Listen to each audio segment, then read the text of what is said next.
Lo que más me interesa en este encuentro con ustedes es que mi experiencia y cómo reflexiono en torno a la liminalidad resuene en sus trabajos y en sus propias creaciones colectivas o individuales.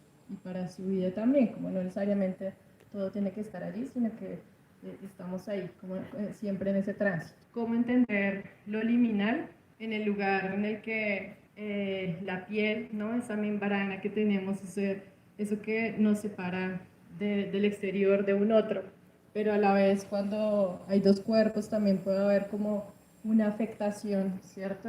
Está ahí en ese límite, ese elemento tan potente y fuerte para contener todo lo que somos, ¿no? El cuerpo humano es maravilloso y complejo, y a la vez nos acerca y nos une a las demás cosas. Entonces, ocurrió en el 2010 que frente a mi casa, en un sexto piso, vi en la ventana, desde la ventana vi un árbol grande que habían cortado en varias partes.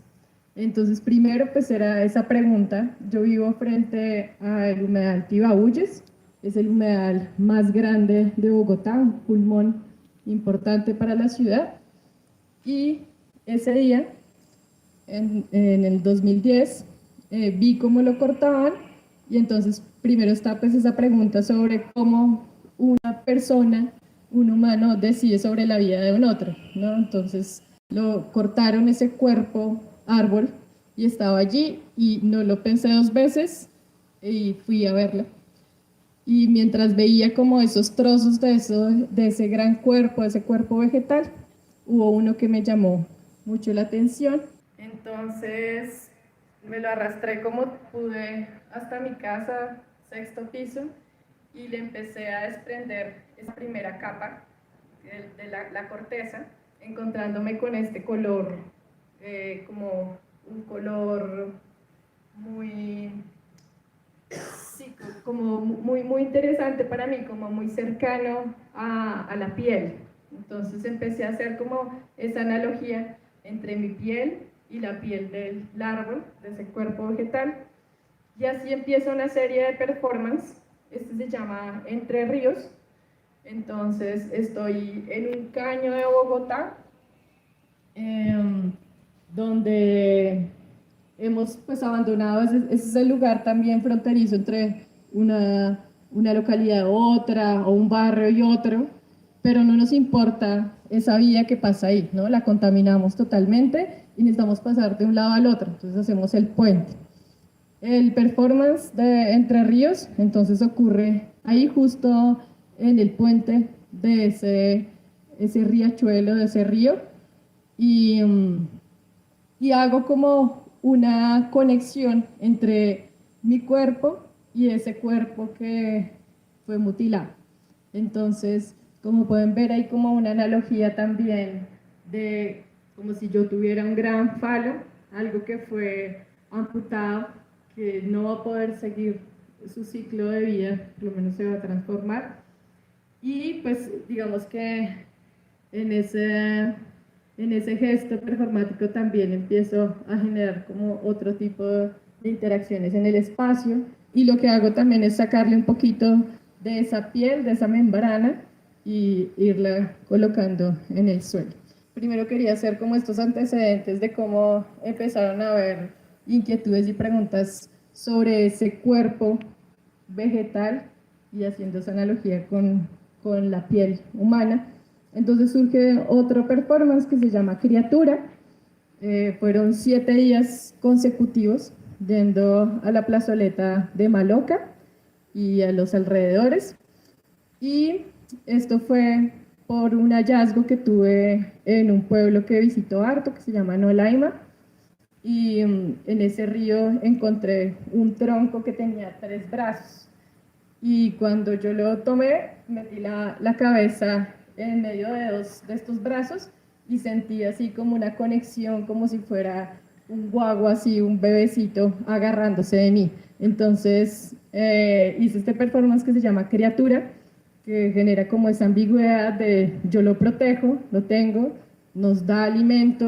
Muchos de los árboles y vegetales son pues, tienen una relación directa con nuestro cuerpo, ¿no? Nos da alimento, y lo que hago es sacarle esa pielecita y entregar a este ser de a pedacitos. Y de hecho esa acción quería ocurrir por muchos días hasta que de alguna manera desapareciera ese hijo. ¿Qué hice? Bueno, en el 2012 me gané una beca para ir a Buenos Aires, gracias a un convenio entre la Alzata Vendaño, la Plataforma Bogotá y la Universidad de la UBA, y un lugar que se llama Chela. Y durante mi residencia me preguntaba también sobre la piel y sobre el cuerpo del otro. Entonces, bueno, iba por un proyecto que se llamó Sutil Desgarro, pensando en el parto, en lo que supuestamente nos dicen de que cuando vamos a parir, sí o sí uno se desgarra, y por eso el doctor rasga, cosa que después cuando fui madre y pasé por esa experiencia, pude darme cuenta que no necesariamente es así, ¿no? El cuerpo sabe tanto que incluso puede expandirse de una manera que no sabemos toda la potencia y fuerza que hay.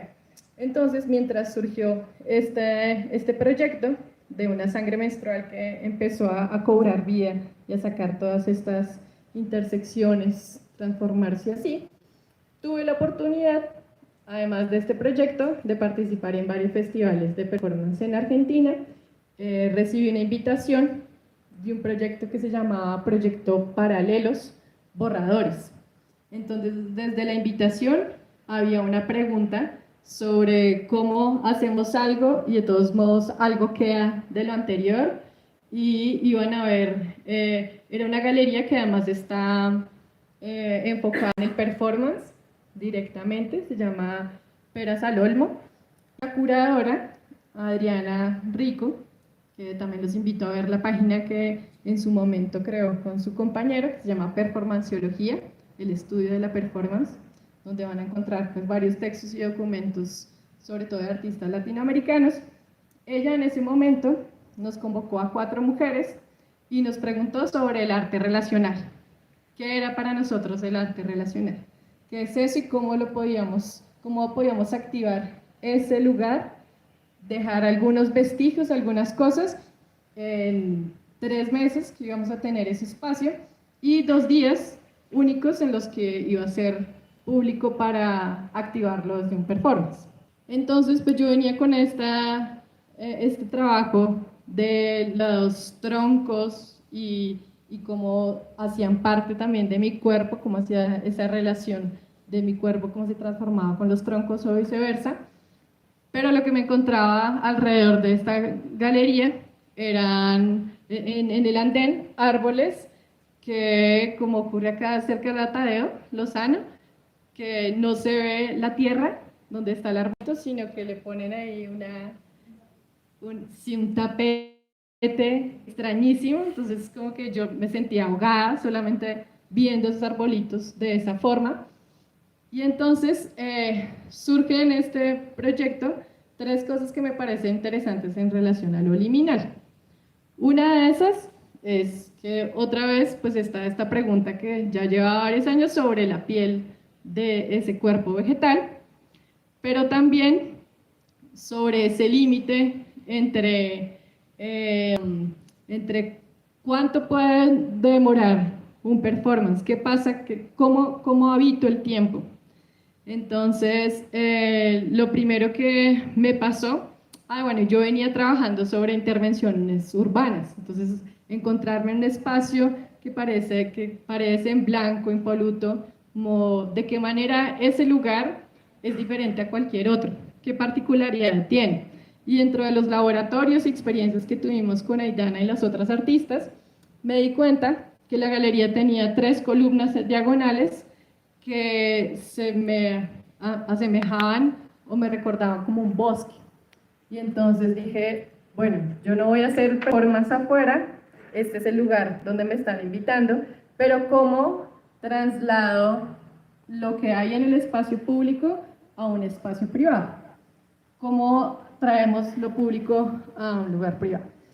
Entonces, empecé a caminar todas las calles alrededor de la galería y todos los guacales y palets grandotes que me encontraba, que también es muy usual en una esquina encontrar una cantidad de madera, lo llevaba al lugar y empezaba a colocarlo.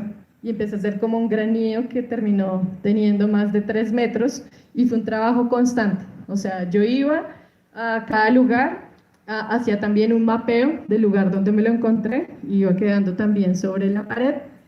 Y lo que ven por aquí es una pregunta también sobre cómo concebimos una ciudad y esas zonas verdes. Entonces, en fondo verde y con la letra en negativo dice el verde como convención, porque vemos un mapa y se ve el verde como si fuera cualquier parque, cualquier reserva, se maneja como con los mismos, de la misma manera, pero a su vez colocaba esto como hecho palpable. Iba al lugar del mapa donde decía que había ese verde y me encontraba con otra realidad y lo traía al lugar. O me encontraba una escoba y también la colocaba, hice como varios estudios de elementos que derivan de la madera. Y en el momento en el que se me acababa, me ponía los zapatos, me iba al espacio público y iba por más, y recogía más, y recogía más. Entonces ahí me daba como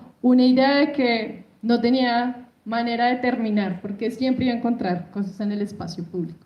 ¿Hasta dónde podía llevar la acción? ¿Cuál es mi límite y cuál es el límite ahí para terminar la acción? Entonces, pasó algo interesante y es que ya se acabó el tiempo, que era bastante largo, más de 3 horas de performance continuo, y durante ese tiempo no me dio ganas de ir al baño, no me dio ganas no me dio hambre, ¿no? Como que empecé a traspasar yo misma esas barreras que podrían ser como el impedimento de listo. ¿Cuál es el límite? Alguna necesidad fisiológica, alguna necesidad de este tipo, pero no, continué en este gesto repetitivo y continuo que me permitió sumergirme también y hacer como unos entramados también al interior de esta gran estructura. Pero entonces durante esa primera performance que se llamó persistencia, primer momento, el primer límite entre el espacio público y el privado que estaba generando fue cuando ya eran como la 1 de la mañana, puse los zapatos, salí a la calle por más ramas y me di cuenta que por lo menos el límite en ese punto era el tema de seguridad y sentirme totalmente vulnerable. ¿Y por qué? Principalmente por ser mujer, como ahí hay algo también fuerte. Entonces decidí que de todos modos la acción continuaba, o sea, listo, ya se terminó la barrera, mi límite sobre esta pregunta sobre lo público y lo privado había cerrado puertas cuando también la galería, listo, no puede salir, es peligroso, continué. Se fue el público y continué. Y entonces una pregunta que me surgió en este performance duracional fue, ¿qué sucede cuando sucede y continúas? Como una idea de que en realidad las cosas que pensamos de repente ya llegan a su punto, pero aún hay más, hay algo más que percibir y que escudriñar ahí. Y esta especialmente era ese límite, ¿cuál era mi límite? Y en esa liminalidad también fue lo que tú contabas ayer sobre la comunidad, sobre el otro. O sea, cómo yo siendo autónoma, adulta, continuó con esto, pero hubo un momento en el que la curadora, la dueña de la galería, me miraban y me decían, no más. Y yo seguía y de repente dije, ese es el límite. Como lo que tú piensas también se puede contener cuando se implicas a un otro. Esto era como una gran torre de Babel que seguía y seguía cobrando vida y de repente ya no cabía más y entonces me tomé la esquina de al lado y seguí construyendo y construyendo y esto, ¿cuál es el límite? ¿Hasta dónde puedo llegar? Y ahí pensé en que lo importante también de la transformación del elemento, cómo podía seguir siendo ese elemento, pero que en la acción en vivo también se transformara. Entonces, en este segundo momento, lo que ven está el público allá, yo tengo unos nylon que agarran toda la estructura, los tengo sobre la mano y me voy mirando enfrente a todas las personas mientras todo mi trabajo de 3 meses se derrumba detrás mío. Eso ya es tomo 2, se llama Eclosión y fue el trabajo de grado de la maestría de Artes Vivas, donde muestro y comparto desde la escritura, fotografía, videos también, la experiencia de la gestación placentera, del parto placentero y orgásmico, la lactancia también placentera, como el cuerpo también se abre a una experiencia y la vive al máximo. En esa distancia empecé a preguntarme mucho sobre ese vínculo entre mis padres y ya además llevaba pues esta analogía de que estos microorganismos que vean ahí, estos hongos miceliales, eran mis hijos y como ese linaje o ese trabajo estaba ahí. Entonces esta frase donde se la dedico a mis padres y digo, soy su sangre, también el sonido unánime de 2 campanitas que se aman, porque mi nombre significa campanita. Soy un punto de partida, de encuentro, de fecundación y su punto de fuga de liberación. O sea, como esos 2 cuerpos totalmente pues, independientes generan y fecundan otra persona, o sea, eso es increíble. Entonces me lo preguntaba y como realmente esos 2 cuerpos se encuentran y hay una liberación y hay algo que ocurre ahí importante. Entonces también pensaba en eso, en ese lugar liminal en el que realmente el espermatozoide no es en sí la otra persona, el óvulo no es en sí la otra persona, y cómo es en ese momento en el que otra cosa ocurre.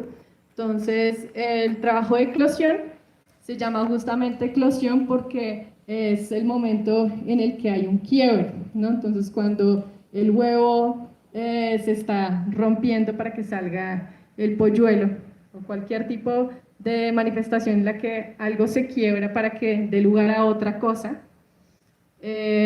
también me llevaba a pensar, y lo encontré con otro sentido, eclosión desde lo cultural, también cuando quebramos paradigmas. Sobre lo que dices de ser madre, ahí pasa algo interesante, y es que yo desde el momento en el que decidí ser madre y empezar a vivir mi cuerpo en ese tiempo de gestación, yo lo sentía como un espacio de laboratorio. Mi cuerpo era en sí un lugar que yo quería saber cada detalle, qué era lo que pasaba, qué le sucedía, y también que ya tu cuerpo no es solo tu cuerpo, ¿no? Hay una ambigüedad también interesante en el que lo que nos alimenta está transfiriéndose y transformándose para la creación de otro ser. Eso por un lado. Por otro también, pues yo tuve el parto en casa, entonces eso me permitió vivirlo en el tiempo y en la forma en la que yo quería traer a mi hija al mundo. Y en esa experiencia que la pueden ver en el libro de Eclosión, también hablo de que no solamente la vagina y toda esa zona se abre, sino que los poros y todo realmente está en una apertura que permite que uno comprenda el cuerpo y esa membrana que nos separa de una cosa a otra muy diferente. O sea, cuando un hijo nace, no es el único que tiene un momento de alumbramiento y de luz, cuando decimos dar a luz, pues resulta que la vagina también en ese esfuerzo por darle lugar a ese cuerpo para salir, también todos esos pliegues que tenemos, esos pliegues se abren y primera vez la luz. Están en una gran caverna y ver la luz es algo impresionante. Pero si uno va más allá y no cierra las cosas como no, es que me dolió, sino escudriña en eso que está ocurriendo, pues puede tener una experiencia muy interesante. Y otra cosa que nombro en el texto es como hablo siempre como de mi seno y de su seno. ¿De quién es? Porque empieza a ver como una cosa ahí en la que el cuerpo no es totalmente de uno, porque esa persona que estuvo tanto tiempo gestándose en mi cuerpo, sale y no se desconecta de mí, ¿no? Y cree y siente y lo pide que tiene que tomar y tiene que estar ahí totalmente conectada a mi seno, su seno, como ese lugar de pregunta. Soy directora teatral, trabajo dentro del formato del teatro inversivo. ¿Qué es el teatro inversivo? En el fondo es que los espectadores dialogan en tiempo real dentro de mis montajes y desde ahí he desarrollado 4 obras. ¿Dónde está la gran pregunta de lo liminal? Es en el fondo lo que llevo trabajando yo un buen rato, que es cómo dialogan los dispositivos o disciplinas o estrategias para comunicarnos. Y eso tiene que ver con los espacios sensibles. ¿Qué son los espacios sensibles? Como primera capa tiene que ver con los sentidos, que son los 5 sentidos, el gusto, el tacto y los que conocemos. Pues bueno, al momento de trabajar multidisciplinarmente hay un espacio liminal, porque en el fondo es un espacio en el cual es un pequeño umbral en que no se tiene que notar cuál de las 2 disciplinas está siendo más potente. ¿A qué me refiero a esto? En que el cuerpo debe ser tan protagonista como la edición en el caso de este montaje que les mostré, que es volver a ser lo que uno nunca fue, pero desearía haber sido. Entonces, desde ahí es un espacio tan liminal, que es en el fondo, hablando de lo liminal que nos hable Adrián, que tiene que ver con la frontera, el espacio desconocido, en el cual los dispositivos o disciplinas tienen que conjugar a través de los espacios sensibles para comunicarse, donde lo que yo quiero mostrar o hacer en el fondo desde el cuerpo o herramientas multidisciplinar, que yo trabajo mucho con la tecnología, no se note, por decirlo de alguna manera más literal, cuál está potenciando a quién, ¿sí? Me doy a entender como que en el fondo no se note que el cuerpo es más importante que el espacio sonoro, que la edición, que la cámara, ¿sí? Que es otro mundo totalmente diferente, ninguno es mejor ni peor, que tiene que ver con el registro performático que ayer a Adrián escuché hablar un montón de ese lugar, porque son disciplinas completamente diferentes a nivel de comunicar hacia un otro.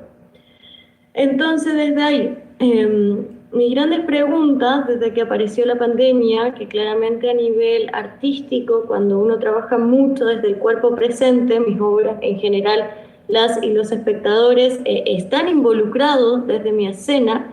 ¿Qué pasó con la pandemia? Ya no lo podía hacer, pero mis grandes preguntas es ¿cómo puedo seguir haciéndolo? Y desde ahí, bueno, yo estudié cine también, fue lo primero que hice hace muchos años atrás, fue cómo puedo favorecer todos estos conocimientos audiovisual para seguir trabajando y compartiendo experiencias inmersivas a través de lo digital.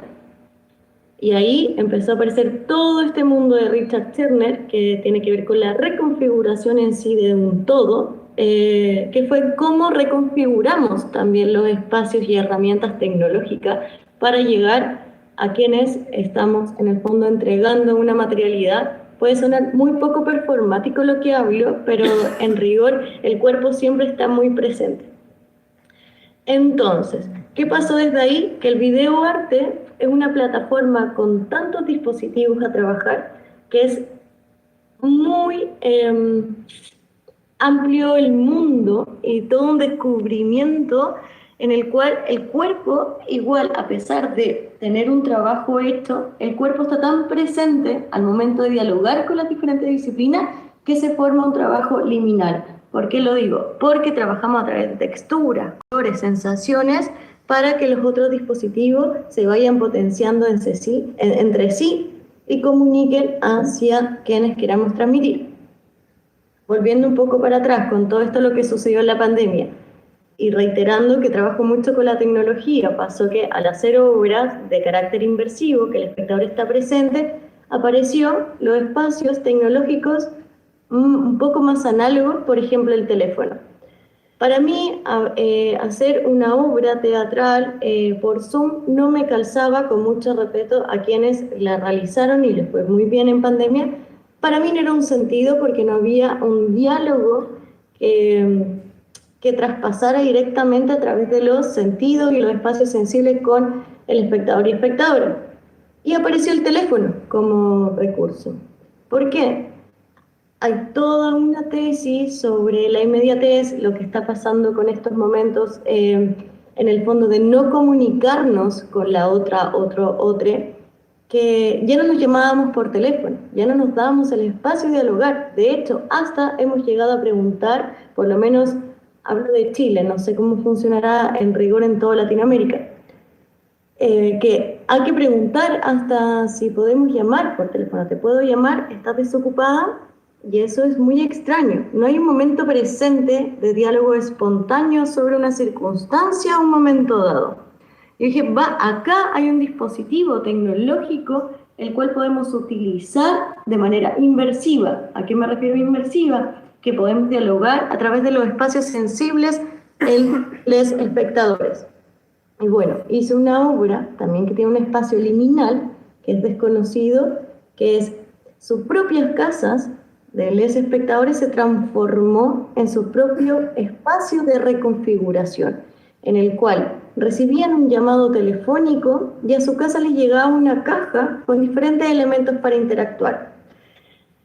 ¿Qué pasa? Que se volvió muy interesante porque en el fondo estamos tan acostumbrados a un tipo de cotidianidad dentro de nuestra espacialidad que el reconfigurar elementos, por ejemplo, si siempre en mi casa tomaba la taza con la mano izquierda y de repente dentro de este llamado la tengo que tomar con la mano derecha, sucede que se activan los pasos sensibles y se activa este espacio de liminalidad en el cual se abren fronteras y se abren estos espacios desconocidos en lo cual mi sentido y mi ser aplica el espacio inconsciente sobre el cuerpo, donde la biografía y el registro se vuelven mucho más activos que la racionalidad sobre una acción.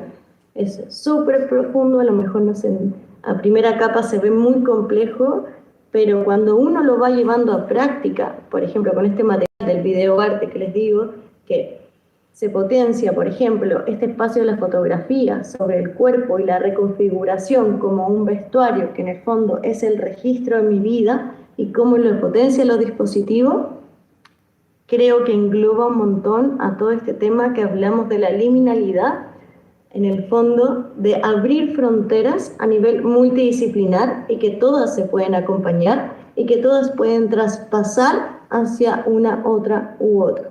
Bien, les voy a compartir así muy rápido todo esto que hablo de, en el fondo, de los diálogos con los espectadores. Bueno, yo también hago, bueno, con Adrián nos conocemos desde la performance en sí. Yo trabajo mucho con los espectadores, trabajo un poco más desde la performance de la interacción y los vínculos que se pueden relacionar a nivel reflexivo. Más rápida, voy a pasar un poco con esto que tiene que ver con los espacios liminales, más relacionado con el diálogo con los otros, con los sujetos en sí. Yo llevo desarrollando una metodología que se llama vacío y presente, que es un poco desde ahí donde abordo mis procesos pedagógicos y también creativos, que se llama vacío y presente desde un lugar en el cual se trabaja el registro y la biografía, pero desde un vacío donde el cuerpo tiene que estar disponible a dejar afectar y afectarse. ¿A qué me refiero a esto? Porque el vacío en sí, dentro de la metodología, pueden haber muchos debates, para mí el vacío no existe porque como sujeto estamos configurados a través de muchos patrones y registros del momento de nacer, los cuales sí pueden ser reconfigurados, pero ya existen. Entonces, desde ahí, como retomando, presente tiene que ver con el lugar de afectar y dejarse afectar, con los espacios y con mis sentidos, y involucrarme a través de mi registro y hacerlo presente al momento de reconfigurar, sanar lo que andemos buscando, tanto como artista como sujeto independiente, ¿sí? Desde ahí, a través de esta metodología que llevo 8 años impartiéndola, la pude involucrar, hacer el vínculo de alguna otra forma con el teatro inmersivo. A mí el teatro en sí, vengo muy desde esa disciplina, no me hacía sentir la cuarta pared. Al sentirme que solamente estaba yo viviendo un acto presente, dramático, y que un espectador fuera pasivo y solo observador a nivel de racionalidad reflexiva, no me gustaba, no digo que esté mal, pero a mí no me hacía sentido porque encuentro y creo que el cuerpo registra más que nuestro raciocinio y que debe involucrarse para poder vivir una experiencia. Y desde ahí nace La Ropa Sucia, que ya llevo realizando 4 montajes, que son instalaciones performáticas y teatro inmersivo, en las cuales los espectadores pueden interactuar. Esta es un poco la que le contaba a las del teléfono, que es de Tenoquielo, que le hice la pandemia, que tiene que ver con todo este lugar telefónico, que a las personas se les llama por teléfono, ahora sí, que se les llama por teléfono y vive una experiencia inmersiva desde su hogar. Yo trabajo a nivel de relatos verídicos, son investigaciones, son unos tiempos muy largos, en los cuales intento ser lo más real y honesta a través de los tiempos presentes que va viviendo la sociedad. Esta es Berta, por ejemplo, que es una obra inmersiva en la cual los espectadores van a un cumpleaños. Ellos pueden tomar, comer e involucrarse con una familia en la cual acá fue una tesis, no se ve las fotos, no está cargando. Ya, ahí se ve. Ahí está. En la cual una investigación sobre cómo la sociedad desplaza la tercera edad en nuestra época, y hay muchísimos actos performativos, que es diferente a performance. Los actos performativos están dentro de un punto A, un punto B, en la cual hay acciones presentes, pero tienen un tiempo y espacio, que es todo un mundo también. Y acá los espectadores, en el fondo, viven una experiencia con todos sus sentidos, pero hay una problemática dada. Está un poquito rara la señal, así que voy a avanzar. Cuando quieran pueden ver después la página completa. Esto es lo más parecido en relación a la mezcla, al vínculo dentro de la performance y el teatro, que es una instalación en la cual fue una investigación muy profunda sobre los abusos sexuales intrafamiliares, y acá utilizo herramientas tecnológicas que tienen que ver el mapping. Intervengo casas no convencionales, por lo general casonas grandes, y el espectador transita y se vincula con toda esta experiencia, en la cual después puede dejar está en la biblioteca, su historia o lo que sea. Y ahí está. Pasando más rápido, que ya creo que estoy más o menos en el límite, igual pueden revisar esta página, tiene todo. Realizo workshops a través de la metodología. Acá están los procesos de las personas en sí que realizan una performance en tiempo presente con espectadores. Acá están los workshops de videoarte, donde en el fondo vinculo el arte performático con las herramientas y dispositivos estratégicos que da el mundo audiovisual. En sí digo audiovisual porque es tanto imagen como sonoridad en espacio sensible. Bueno, aquí pueden revisar todo con tiempo. Creo que es mucho lo que les podría hablar, y también me gusta mucho hablar. Estoy intentando ser lo más precisa y concisa. Pero eso, en el fondo les invito también, les abro la puerta a tomar riesgos, a no tenerle miedo a conocer nuevas disciplinas, nuevos formatos, arriesgarse y darle oportunidad también cómo dialoga el cuerpo con diferentes elementos, desde la cámara, desde espacios análogos, porque en el fondo mientras trabajemos esto liminal, que es cómo se comunican entre sí, da un resultado o llegamos de alguna otra forma a traspasar las puertas del sujeto, mientras nos dejemos afectar y afectemos. Eso, muchas gracias. ¡Bravo! Espero que haya hablado bien de todo lo que les quería contar. proyecto dirigido por Jennifer Caro, quien es la directora de Carne Experimento. Aquí vemos una pequeña imagen del resumen, en resumidas cuentas, de lo que fue Epithelium. Listo, entonces en esta imagen lo que buscó Epithelium es ir a la profundidad del cuerpo humano, tejido por tejido, órgano por órgano. De pronto por eso ocurrió la necesidad de vendar los ojos para de cierta manera ir a este ser interno. Aquí apareció algo muy importante en esta búsqueda interna, y es que empezamos a escucharnos un poco, empezar a escuchar qué pasa dentro de nuestros cuerpos, ¿no? Eso no solamente como el palpitar del corazón, que es como lo que más sentimos o lo que está como más cerca a nosotros, sino cómo suena el estómago, cómo suena el flujo sanguíneo, y cómo hacer que estas particularidades internas del cuerpo pudiésemos amplificarlas y hacerlas un poco más evidentes. De ir a esa profundidad y rescatar eso que suena, que es realmente complejo, porque digamos que en términos médicos necesitaríamos un estetoscopio, de pronto para que esto sucediera, pero veíamos que era demasiado costoso llegar a algo así, por lo que decidimos acudir a algunos elementos análogos, que fue lo que aquí Carlos Romero les va a comentar. Un poco consiste esta captura del sonido con estos elementos. Buenas tardes. Bueno, el trabajo con Epithelium era pasar la carne, pasar cada tejido, ir más al fondo, pasar por todos los órganos del cuerpo.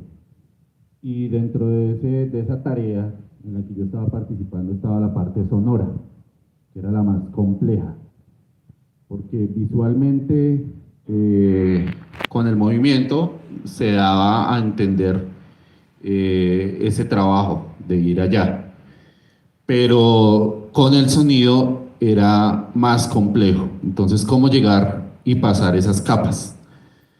Lo que hicimos fue usar micrófonos condensadores, una serie de herramientas tecnológicas que estaban a la mano o que la economía permite en ese momento, y empezamos a buscar ese trabajo interno.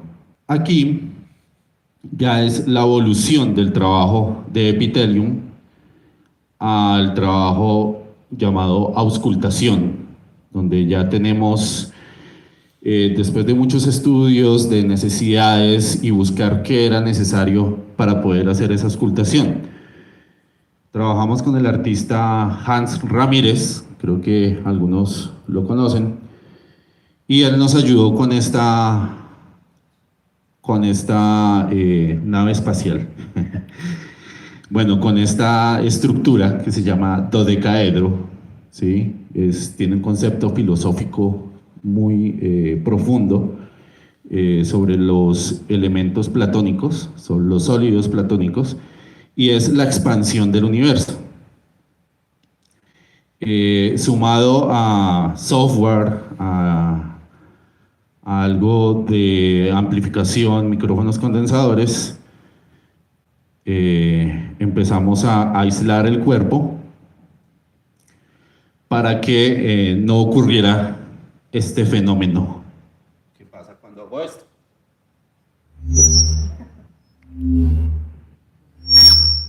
Eso se llama acople, ¿sí? O retroalimentación, que es cuando de la misma fuente pasa a la cápsula del sonido y empieza un bucle sonoro, y eso pues para este trabajo no es tan funcional. Que necesitábamos era escuchar el cuerpo con micrófonos que requieren un alto uso de ganancia y de volumen para poder atravesar el tejido, ¿sí? El tejido superior, y llegar al estómago, llegar al corazón, llegar a los pulmones. Básicamente el el mismo uso del estetoscopio, pero para poder pasarlo por una fuente audible, ¿sí? Que es la cabina. Entonces, el dodecaedro, aparte de la estética, pues gracias a eso existen los artistas plásticos. Menos mal, porque mi idea era un cubículo tipo estudio, un cuadrado, un cubo, lo más feo que se le puede ocurrir a un músico. Cuando llegó Juan Ramírez con la idea del arte plástico y todas estas ideas de el elemento tiene que tener un significado, no puede ser solamente una cabina que aísla y permite el trabajo. Entonces sale algo mucho más elaborado, mucho más pensado también, que es el dodecaedro, con toda su implicación filosófica y demás.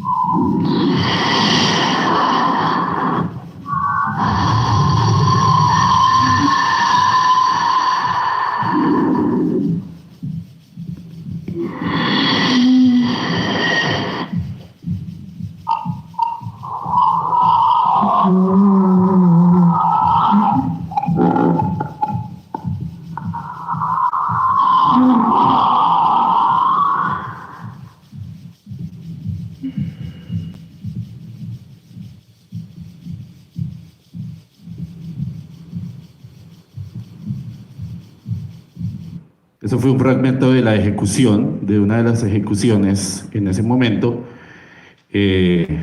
apoyado por la ASAP, por la Universidad Distrital. Y el proceso básicamente es empezar a auscultar capa por capa y con síntesis aditiva, que es decir, vamos sumando y sumando cada capa grabada, pregrabada, pues da un resultado parecido a lo que ustedes escucharon. Ahí hay material editado también, pero cuando se hace en vivo se logra también, es decir, auscultar la respiración y dejarla en bucle, es decir, dejarla sonando, grabarla y dejarla sonando, auscultar el corazón, hacer lo mismo, el estómago, las articulaciones y demás. Y es ahí donde se vuelve subjetivo el trabajo. ¿Por qué? ¿Será que mi estómago suena igual al del amigo allá? ¿Tu estómago suena? ¿Qué tal suena? Podemos allá aprovechar el sueño y escucharle el estómago al otro y seguramente va a sonar diferente. Entonces el instrumento y el resultado sonoro con cada uno va a ser algo muy distinto. Y es donde empezamos a involucrar a las personas que asistían, porque causaba mucha curiosidad ver el micrófono ahí. En un momento dejábamos el dodecaedro abierto y el micrófono funcionando con los audífonos para que cada quien se escuchara. Y lo más interesante es que todos querían escucharse.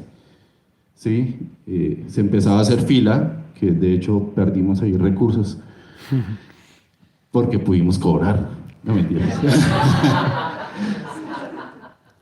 Pero fue muy interesante cómo empieza a surgir esa pregunta: ¿cómo sueno yo por dentro? ¿Sí? ¿Cómo suena mi cuerpo? Y empezábamos a escuchar cuerpos de otras personas y encontrábamos unas cosas increíbles, soplos de corazón, o sea, unos corazones con silbidos, sonaban cosas así. Y esos archivos, pues por fortuna, los fuimos guardando y empezamos a hacer creaciones sonoras de cuerpos. Y me lleva a este ejercicio que se hace mucho en teatro, que se llama, cuando se hace de muchos lados, una construcción colectiva, como de muchas ideas, muchos cuerpos, y bueno, una ¿Cadáver especie exquisito? ¿Cómo? Cadáver exquisito, sí, pero sonoro. Entonces una especie de Frankenstein sonoro, donde los cuerpos alimentaban una gran obra. Bueno, pues aquí haciendo como un análisis del proyecto, hacíamos la tarea con Carlos de encontrar pues estos lugares liminales. Y efectivamente el adentro y el afuera, bien sea pues del cuerpo mismo o del espacio con esta frontera del dodecaedro, entonces empiezan a aparecer algunas preguntas que pues agradezco el tema del cuerpo liminal como un análisis un poco más profundo y encontramos que pues sí hay estos espacios que tal vez podríamos nosotros dentro de nuestro proyecto explorar un poco más y enriquecer. Entonces, como han podido ver hasta ahora, el proceso ha tenido como también varios estados y ha llegado acá hasta este próximo proyecto que quisimos agrandarlo un poco más.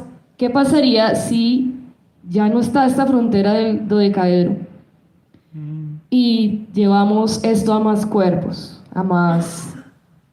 Nos ponemos un reto porque evidentemente sabemos que al eliminar este dodecaedro a nivel sonoro implica una cantidad de negociaciones, pero sin embargo quisimos explorar desde este lugar. Entonces acá está una obra que denominamos Isócrono, que fue ganadora de una beca de creación. Aquí está mi compañera Juana del Mar, estoy pues yo, también está mi compañero Carlos, y pues quiero que observemos un fragmento.